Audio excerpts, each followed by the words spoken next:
Tippett. Again, we'll start with questions here in Arizona. Good morning, Dave. Good morning. Do you have an update on Duncan Keith? Duncan Keith will miss tonight. He's day-to-day with an upper body injury. So it's William Lagoson will go in for him tonight.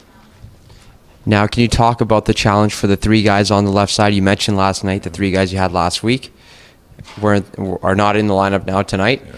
Talk about the challenge for those three young guys. Well, they got to come in and do the job. Obviously, we got to play a real strong, simple game. Get pucks up out of our end, get it through the neutral zone, and they're all. Broberg's come in and had a couple games and played pretty well. The other guys they're guys. Rusty's got lots of experience. Lagoson's got some experience last year, so it's not as if they don't know how to play in this league. We got to come in and see if we can stabilize our group back there and play accordingly and see if we can find a way to win. Your team is a perfect 7-0 when scoring first, 6-5 when the opponent scores first, which is still a great record in this league. But what is the contrast between chasing the game and being able to play your game when you get the game's opening goal?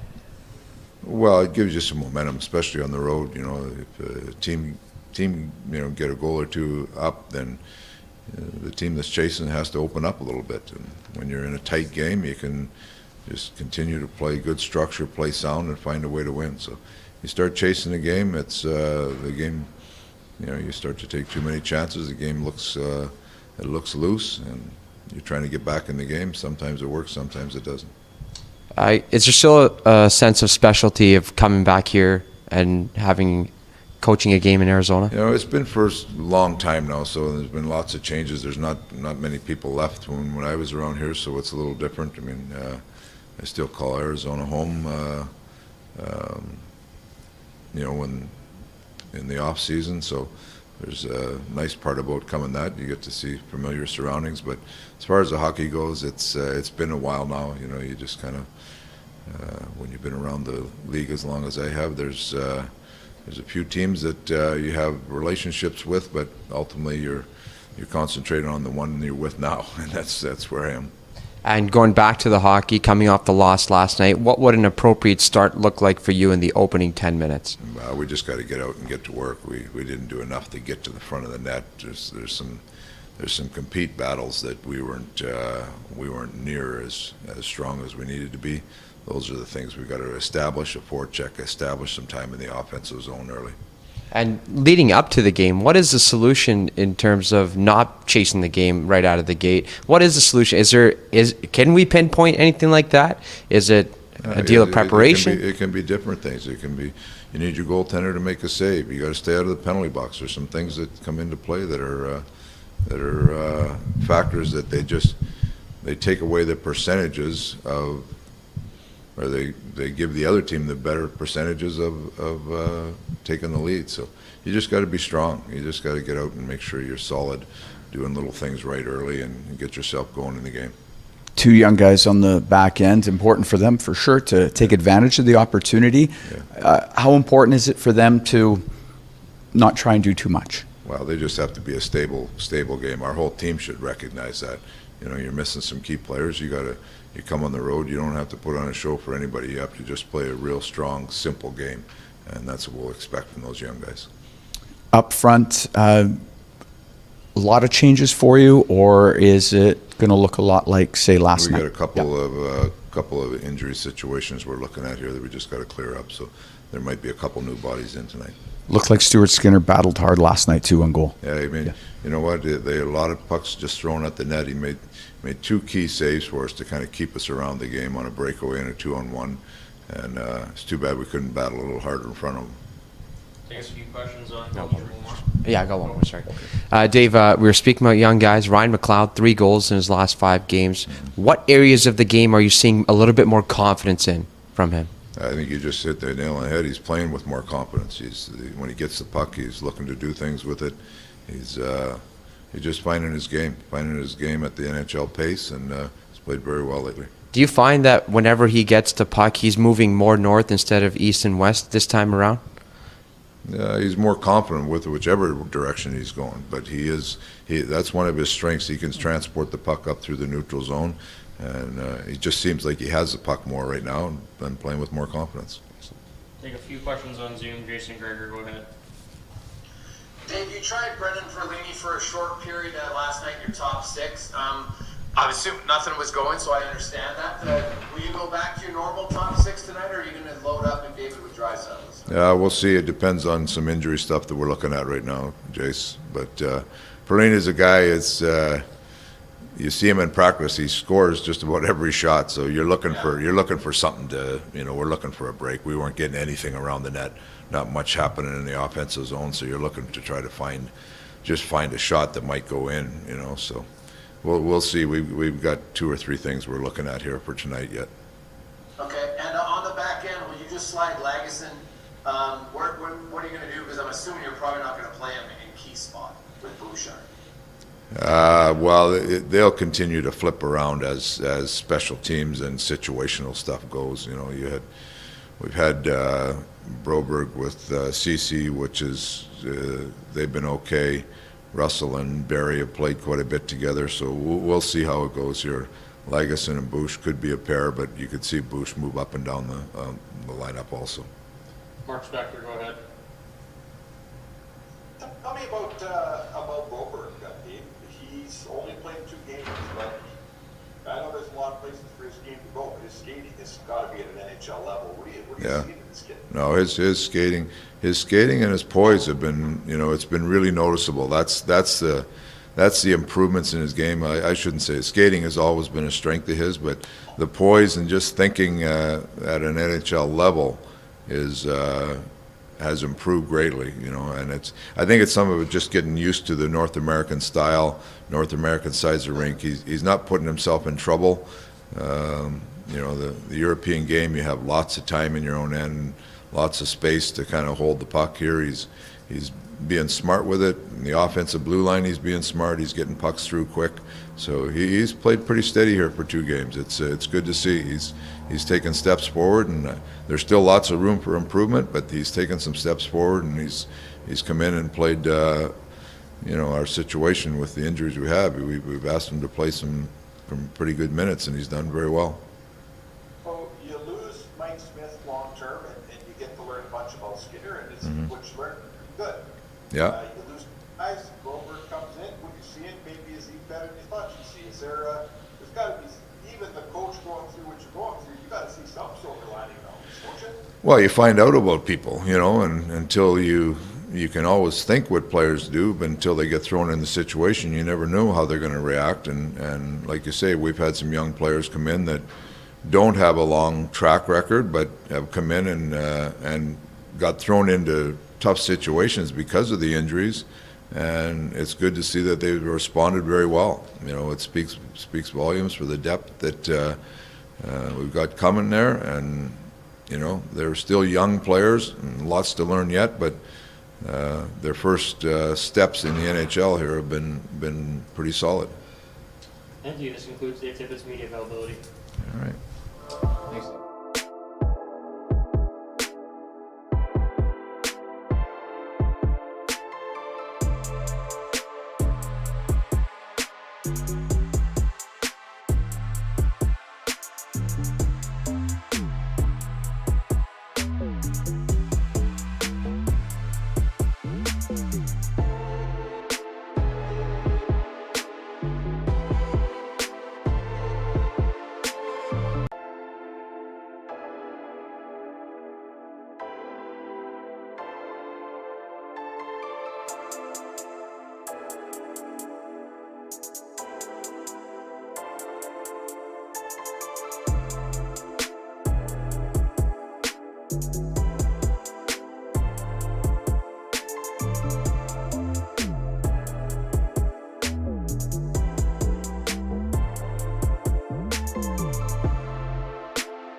Questions here in Arizona.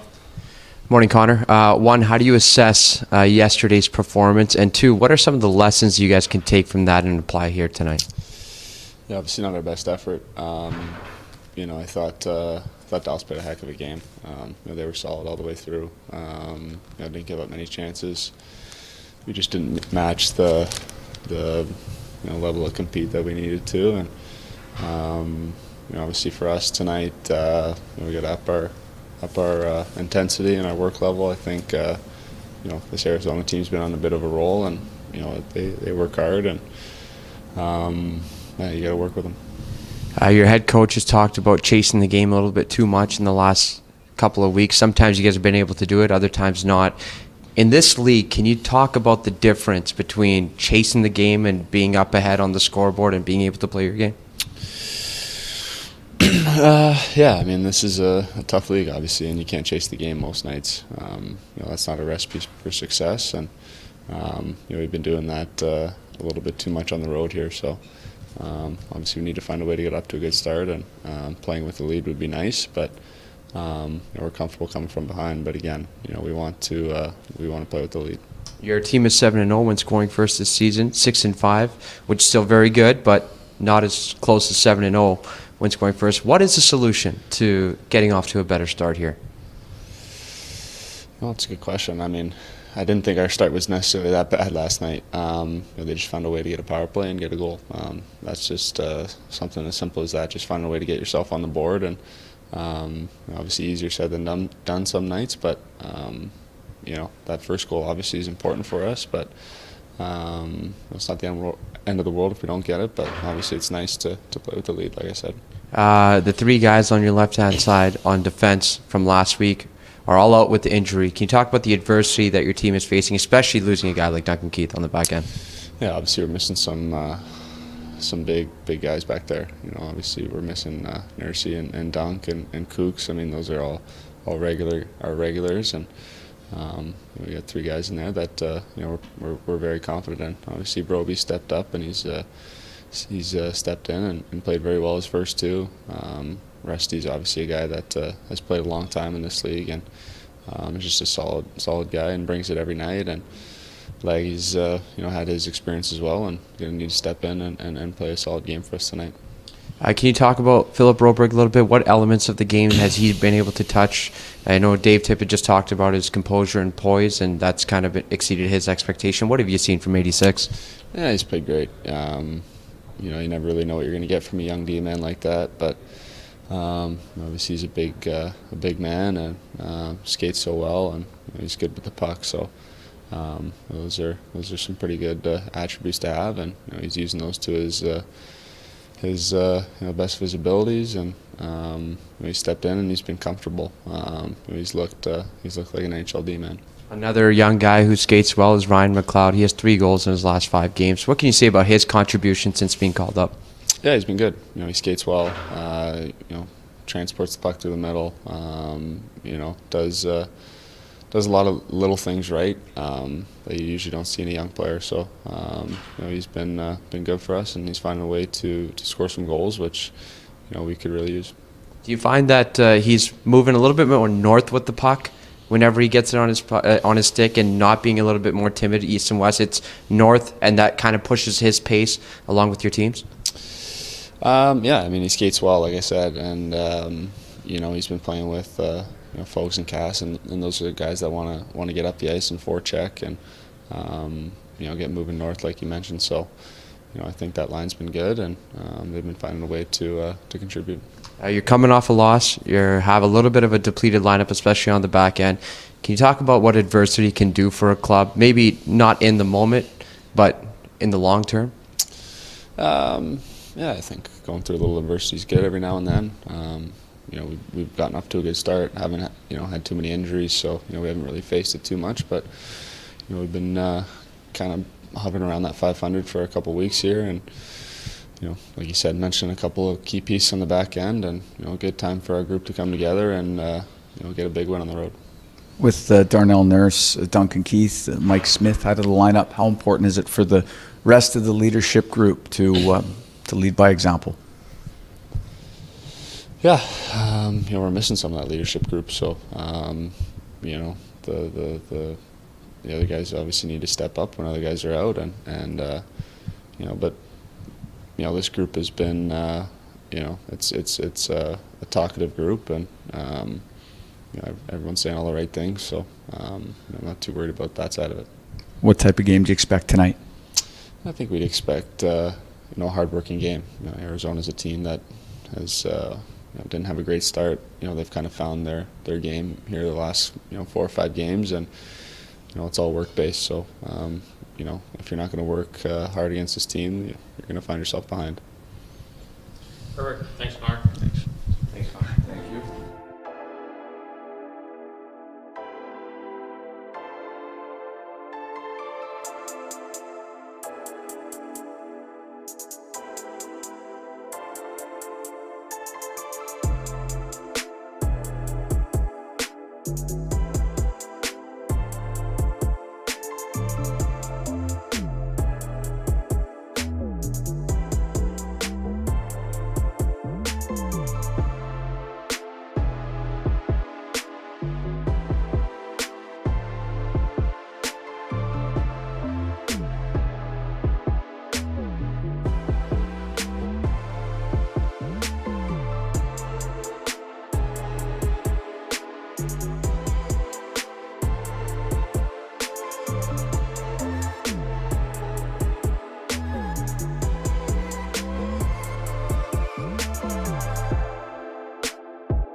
Broberg, again, we'll send the questions in Arizona. Philip, how would you assess how your first 2 games have gone? Did yesterday feel a little bit more comfortable than game 1? It felt pretty good. I was trying to play my game and play a simple game, and I think I played simple so far, so I just tried to play simple tonight as well. Obviously, you don't ever want to see a teammate go down, but when Duncan Keith went down, you were given a few extra minutes. Do you feel like you were in a little bit more of a rhythm, that you were playing a little bit more regularly last night? Of course, when you play more regularly, you get into the game more, that's for sure. But like you said, you never want to see a teammate go down, like especially not Keith. He's a really good player, so of course that's not good. You've had 2 games at the NHL level. Is there something that really stands out, whether it be the speed of the game or the IQ of the players or anything like of that nature? Everybody here is just so smart on the ice. They help you a lot, talk a lot on the ice, so you just get a lot of help out on the ice. Have you been talking to a lot of your teammates, trying to pick their brains? Yeah, of course you try to talk to the per guy and talk to them about what they like and stuff like that. So it's been good so far. And on a team basis, you guys obviously did not get the result you guys wanted last night. In your opinion, as a guy who will have a fair share of minutes on the back end, what's the appropriate response from your club in the first 10 minutes here? Because the start has been so important for this team. Yeah, the start of the game is always important, and we just gotta make sure we come out strong today and have a good first 10 and build from that. What's the biggest difference for you from the American League to the National Hockey League? Just probably faster and bigger players here for sure, and you always gotta be aware when people are out on the ice and who's on the ice, and yeah, I think that's the bigger difference. How much does it help playing with a veteran like Cody Ceci? Yeah, it helps a lot. He's a really veteran out there and helped me a lot on the ice, so it feels good. Philip, In talking to Jay Woodcroft down in the AHL, what was some of the feedback that he would maybe consistently give you, or Dave Madsen that they would consistently give you that you try to work on? Just on the small details in the game that I need to work on, especially in the D zone, small details and stuff like that. And they just really made sure I didn't forget about them. So it was really good, I thought. Away from the ice, what have your first conversations looked like with Dave Tippett in terms of what he expects from you and how things are going in your opening few days as an Oiler? They just want me to play a simple game and play my game. So that's what I'm trying to do, play a simple game. Perfect. This concludes today's media availability. Thank you, Philip. Great. Thanks, Phil. Thank you. Thanks, Philip.